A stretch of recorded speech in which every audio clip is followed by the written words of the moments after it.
Chapter 11. Otherworld's Moon. 1. Rattle. Rattle. The train moved to the next station swiftly. Let's see. He did say there were multiple stations. Hansu thought of the stories of the four who had acquired the hidden piece. If you were to organize, the conclusion was like this. Firstly, as you take the train, you will go through 20 stations. Secondly, the artifact on each station was random. Thirdly, a station that you've passed cannot be returned to, and going further did not mean better artifacts came out. It's a structure designed to give people mental conflicts. Hansu took a glance above. A map of the train route with 20 stations. He had to choose well here. Cheek! There was a platform laid on the center of the empty station with an artifact above it. Let's see. There was plenty of time, since the train won't move until you get back on. Hansu walked up to the platform and checked out the artifact, Rarun's circlet. Hansu showed a conspicuous color. It raised the perception stat of the user by almost 10, and it showed the weak point of the beast on your first encounter with it. With this, the chance that you will struggle against beasts in the beginning will decrease. The requirements was that you needed 25 or higher perception, but it was well worth it. The standards are clearly higher. Since it was a hidden piece, there was an artifact that would help greatly in the beginning, but Hansu shook his head. This one is dismissed. To Hansu, who knew every beast's weak points, it was a rather disappointing item. The perception stat was appealing, but finding something else was better. Hansu laid the circlet down and got on the train again to get to the next station. This is the 12th station. Hansu sighed softly. 8 weapons, huh? Maybe due to the fact that it was a hidden piece weapon, the quality was good even though it was a newbie weapon. There were ones with lightning damage and even a gauntlet that raised the number of runes. Since they were of higher quality than the needle he was holding, there was nothing much to say. But that was the problem, the fact that they were better than his needle. In other words, the choice was rather disappointing to Hansu, who was holding the needle already. Will weapons continue to come out? Honestly, since a good weapon in the start had abilities that were beyond simply raising stats and skills, it wasn't weird that there were many around. Won't something like a stepping stone come out? Shoes that allowed you to momentarily step on the air. With this, you could have a much more three-dimensional battle. It was a weapon that was hard to obtain even in the second tutorial stage, or out of that, the red stage, so finding it around here would be nice. He had a slight hope that this would come out, but it had yet to do so, unfortunately. Hansu slowly walked up to the platform and checked the item on it. A small cigarette pack. But Hansu's eyes bulged out as he saw it. Huh? Maniac's cloud snack? Even something like this comes out? The stepping stone instantly disappeared from Hansu's thoughts. This item was that rare. A cigarette pack with 20 cigarettes. But these were not ordinary cigarettes. As soon as you take a puff, your rune stats will start to increase, and it will continue to increase as you keep smoking it. And when you inhale all the smoke, after you finish the cigarette, all the rune stats will increase by around 20%, and it will stay like that for around 10 minutes. It was only 20% on paper. If all your stats were to increase by 20%, then it meant your battle power basically doubled, and it rose by percentage. This was very tempting. It meant that as your stats got higher and higher, the effects increased more and more. And whilst smoking it, there were moderate amounts of painkiller effects, as well as increase of adrenaline. So even without the stat increase, your basic combat abilities rose. An item that raised your battle power by a large amount for about 15 minutes after you start smoking it. Huh. Hansu rejoiced. Although you couldn't use it outside the tutorial area, but it was a small artifact that was one of the best within the tutorial area. This is it. Hansu chose instantly. He didn't know what kind of artifacts would come out further along, but there won't be much difference to the earlier ones, which meant there was no better choice than this. Hansu inserted within the side of his upper body, then smiled as he walked towards the exit. Wait, but I don't smoke. Hansu made a slightly perplexed expression due to the unexpected problem. Well, that guy will understand. He promised to stop, but wouldn't he allow such a thing like this? As Hansu got on the train whilst humming, the train started to move slowly towards where Hansu started. Did they all exit? As Hansu got off from the train rattled as it stopped its operation and even turned its lights off. A silent space with nobody else. Hansu picked up the nearby cookwares and then got lost in thought as he started to proceed upwards from the third floor. Let's see. Hansu thought of the second hidden piece. The first day ended in a satisfactory manner. Since the first hidden piece was completed, as long as he completes the second one, then he will have gotten all the hidden pieces he could acquire in the first tutorial area. But he couldn't do it right now. The second hidden piece could only be obtained after the fourth day. Hansu started to ponder for a moment. There were two things Hansu could do before the second hidden piece made its entrance: hunt and collect runes diligently, challenge the remaining missions. There's not much to decide. You will naturally kill beasts as you do missions. He had to aim one of the missions of the 118 due to him clearing one. No, a few of them were done on the way to here. First beast kill, first one to gain a new rune type, and so on. Such things were done on the way to here. But these weren't the missions that were officially decided. The remaining missions were around 110. Well, he had no way of knowing which missions were decided.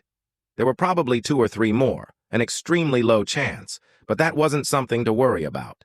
Do the ones with better rewards first. If he did the easy missions, then he could do around 30 of them in 2 days.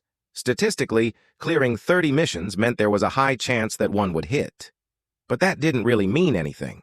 The lower missions didn't give more than a few runes if you cleared them. So it's better to do the missions with the best rewards one by one instead. If you hit, then it was a jackpot. And if you didn't, then it was part of the hunt, so there wasn't much to lose. Let's see. The mission with the best reward. And then Hansu frowned at the reward he thought of. The reward itself was amazing. As soon as you eat it, then every stat will increase, and not just the ones you have, but every rune in existence, including luck by 10, and even heal injuries that could kill. It was not an object that could be gained in the tutorial stage. No. This item was hard to obtain even outside the tutorial stage. The red area. But the requirements was the problem. Who completed a maniac mission like this? The information in his head was basically things people experienced. It meant somebody had succeeded. Oh, was it that person?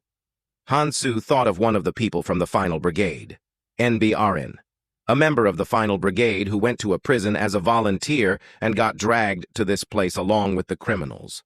A person who got humiliated as soon as things started and acquired rage as a specialty.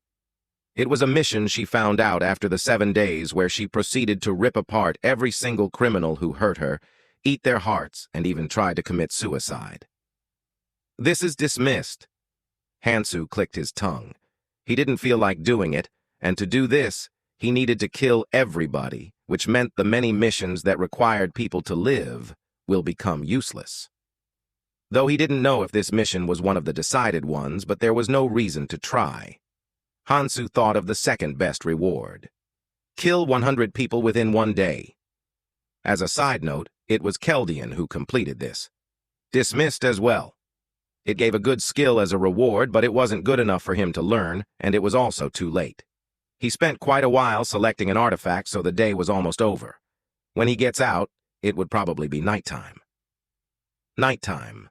Something flashed by his thoughts. In Hansu's thoughts, it was a mission with a rather good reward. I almost forgot about that. When the first night is over, that chance also disappears. It was better to do this first than the other missions with better rewards. This is first for now. I should fill up my stamina quite a bit, though. Since while the is up, he would become very busy in order to acquire that. Hansu felt hungry and headed towards the convenience store. Humans could definitely become transcendentally strong as they acquire runes. The best part was that the number was basically being twisted, so the efficiency rose explosively. It would make sense that one would require twice as much food if your strength is doubled, but the amount of strength increased by runes didn't need extra food. The other world's adventurers could eat and sleep at a similar pace that they were at in their own world and still maintain their battle powers, even if you have the strength that could smash apart mountains. But in other words, if you couldn't even maintain that much, then your battle powers will sink down tremendously. In order to maintain the top condition, food, sleep, and rest was needed, and sudden exercise would make one even hungrier faster. Let's eat first and... Something came into Hansu's eyes as he walked towards the store. The entrance was very different from before. A completely empty convenience store. Everything, including food, was completely gone. Nothing was left behind, and the ground was all dug up everywhere. No, it wasn't everywhere. The spots where the food was buried were dug up accurately. Huh, look at these kids. They did something this courageous despite the fact that the moon would come up soon. Hansu looked at the scene in front of him as if it was amusing and laughed. Ah, can I stop that? Mihi looked at the crowd that was moving the goods from the convenience store with a sad expression. The seven had gathered together and came back up, but somehow the rest knew and rushed the store and started to take everything. We're definitely stronger, but... Mihi gulped. The first thing she checked was the status of the other group as soon as they came up, and she knew. It's doable. The ones above weren't that strong because they were focused on organizing people. They were, of course, weaker than the three below, and even weaker than the four above. The problem was numbers. They couldn't get near them easily, but as 10 times the amount of people rushed the store, they couldn't do anything. They brought the backpack as they came up, but they could only feel sad as the items they wanted to bring one by one were all taken. Ah. Whilst Mihi was making a sad expression, Tyon was laughing inwardly. They're doing good. Tyon only gave them one intel. There was a convenience store below, and like magic, despite them being cautious of him, they all rushed the store, took everything and moved it somewhere else. He decided to keep it a secret from his other friends. Since they were friends, it would be troublesome if they get in the way. Since they had taken everything on the ground, Hansu had no choice. Since he would have no food, and he could use the items within the store very well, he would probably need the items in the store the most. And since he couldn't fight against everyone else, he could only join them. And then he would take the leadership position and ask to share the thing he obtained in the station. And after that, they would get rid of the group together and take back everything from the store. You don't live alone in the world. Tyon had hoped that Hansu would bring something back fast. Chapter 12. Otherworld's Moon. 2. It's Hansu! Mihi shouted in glee as she saw Hansu walking slowly from the station below. Since they were dealing with the large group over there, they could only feel not at ease, but as Hansu came, all the pressure seemed to have been lifted. It's like some sort of superhero making an entrance. Mihi felt her heart thumping as Hansu approached, but there was somebody else whose heart was thumping. Fuck. I don't know if it will work out well. He had spilled the milk, but where was a problem? The situation where Hansu beats down everyone, including the 60 over there and the 7 of them. Then he would have basically poked the beast that was sleeping soundly. It could become a situation where he stole the sleeping lion's food bowl. Well, whatever. Since nobody knows that it was me who did it. Since he spilled it very softly while beating up a guy who had charged at him. Yay! I could just fake it and pretend I don't know. Who would know that he did it? Tyon calmed down and stared at Hansu, who was walking from afar, and Mihi ran towards Hansu first as he returned. You're back, but there's a problem. The guys over there took everything from the store. Hansu chuckled at those words and patted Mihi's head. I know. I saw as I came up. Did you gather the food for us? At those words, Mihi looked back and mumbled. We did, but there isn't much.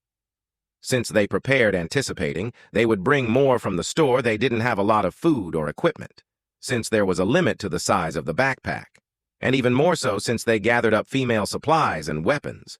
But Hansu didn't add anything extra. Well, that could happen. And then Hansu looked around to everyone, and his eyes stopped at Tyon. Tyon replied as if nothing happened. But it's good, since you're here we can just take it back from them. It would be hard by yourself, but if we go together and force them, they would give it back.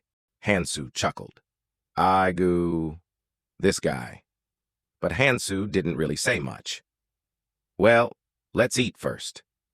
At Hansu's words, Mihi, Jisun, Gangtae went up to the food they had collected. Since it was set up in a half-broken-down cafe, there were a lot of tables and it wasn't comfortable to eat. And soon the table was filled with canned foods and other edibles. As Hansu walked towards it slowly, Tyon threw out something jokingly. "I mean, we got these risking our lives. Shouldn't you eat after paying us something?" And then the cafe turned silent. "Hey, why are you being like this?" Mihi glanced at Tyon, then talked back. But Tyon had no plans to back down. "I can't keep getting dragged around here." And he didn't really say anything wrong. Hansu left the food he would eat at the store, but if they didn't bring it, then it would have been taken by the gang over there. In conclusion, this was theirs. And they had brought it with risk, but despite him being Hansu, shouldn't he pay something up for it? And as Hansu made an amused expression and stayed silent, the nearby friends were in quite a turmoil. "Hey, if it wasn't for Hansu, we don't know where we could be right now," Tyon replied to Mihi. "But Hansu told us before also, liking free things is dangerous. We need to keep it in check here in order to stay together." And at those words, Sangjin nodded at the back. It seemed he had some pent-up dissatisfaction from the payments for the poison and the skills. "I don't really have something to give for the food here." Tyon spat out something instinctively at Hansu's words. "Why not? You have that thing you earned in there. We could use it together." "What thing?" The four who didn't know the situation made a confused expression as Tyon laughed and said, "That guy. He went into an empty space alone. He probably got something from there. If we use that together, our survival rates will increase. Let's share it. We need to act together anyway. Don't do such a trade like this." At those words, everyone looked at Hansu. They didn't say anything, but with the eyes asking why. Hansu looked at those eyes and chuckled. "You've learnt well." "What do you mean, learn? You talk in an unpleasant way." Hansu clicked his tongue inwardly at that Tyon. He did learn, but he learnt it in a flimsy way. "Well, since he probably thinks we're equal because we're friends, then that should be normal. Basically, if one thinks that they're under, then they can't come out like that. But if they think that they're on equal grounds, then it's obvious that they would come out like that. But the problem isn't that." Hansu, who had organized his thoughts for a moment, landed a decision. "I guess it ends here." Why would Hansu carry these guys around? He didn't really care for receiving runes. If he killed a few more, then they would come out, so why would he rather receive them? This wasn't a game. A time where he went was long gone, since he had fought too long to do that. The only reason why he was keeping them was because of what Eerie had said. The reason why he asked for runes is because without doing that, then they will make more and more requests that go too far. "Eerie, I've done all I can." Hansu shrugged his shoulders and stood up. He wasn't a stingy person. He wasn't going to go or something. How did Kangtae manage to say things like this? It's extremely embarrassing. Well, these guys aren't really enemies. If they separate, then that's the end of it. Well, it's okay. Stay well. Be strong from now on. Everyone was startled at Hansu's words as he got up. They knew that it would become instantaneously hard without Hansu. He only wanted to set the mood, not make him leave, and only then they started to make Tyon stop. "Why are you being like this? Don't fight." The friends were talking around him, but Tyon landed a decision. "Yeah, get lost." They were 7. If they act the way he taught them, then they could safely gather a lot of runes fast, without moving around dangerously like him. No, even if he got weaker, he didn't like the fact that somebody was above him. And that attitude. It was an attitude that showed someone like himself was not even necessary. That really pissed him off. "Motherfucker." As Tyon saw Mihi slowly walk towards Hansu, he got even angrier and then spat out. "Go if you want to go. Principles and principles. If we really give this out for free, there will be no end. I don't know what you're thinking, but we don't need him." Then there was somebody who followed his footsteps. "Hey, Jin Mihi, are you really going? And leaving us behind?" Mihi clenched her teeth at Taesoon's words. "I must live." The reason why the others didn't move because they didn't see Hansu fighting below. Mihi, who had seen that, knew instantly who was safer to go with. "I'm going with Hansu. Can you take me?" Then Hansu shook his head. "I can't take you." "Ah," but Hansu added at Mihi, who was in despair. But I can't really say anything about you following me. Phew. Tyon talked coldly at Mihi, who was sighing from relief. You can't go. You didn't pay back the rune. To Sang-jin. Mihi can't leave, since she has a precious skill, and if she has a debt, she can't leave like that. And where will I send you? A girl that he had eyes upon since admission. A situation like this was a great chance. Ah. And then Mihi made a sad noise as she thought of borrowing runes from Sang-jin. Then Sang-jin shook his head. It's okay. I'm following too. What? At those words, Tyon clenched his teeth. This guy who was always behind me? That guy's dad works at his dad's company, and that was the reason why he couldn't leave so far. He had used him well so far, but to suddenly come out like this. Yeah, get lost. You have nothing to do with me now, huh? Tyon spat out while clenching his teeth. Yeah, get lost then. The four who were looking at the bickering between Sang-jin, Mihi, Hansu, and Tyon seemed to be in a turmoil, but then decided to stay next to Tyon and moved next to him, since they didn't feel right about leaving and since all the food was here. Tyon looked at the three leaving, clenched his teeth, but then shook his head instead. No. It turned out for the better. Now the leadership position has came back to him. They weren't at the level of Mihi, but the three girls here were pretty high quality, and there was nobody stronger than him. For Hans, he could just watch Hansu to somewhat figure out the weaknesses and then go hunt somewhere else. And all the food was here too. As long as there aren't any more problems, then there weren't going to be situations where their lives would be in danger. After I get strong enough, I can slowly make my way through. Tyon breathed in and out, then laughed as he saw the friends who were looking at his back and not Hansu's.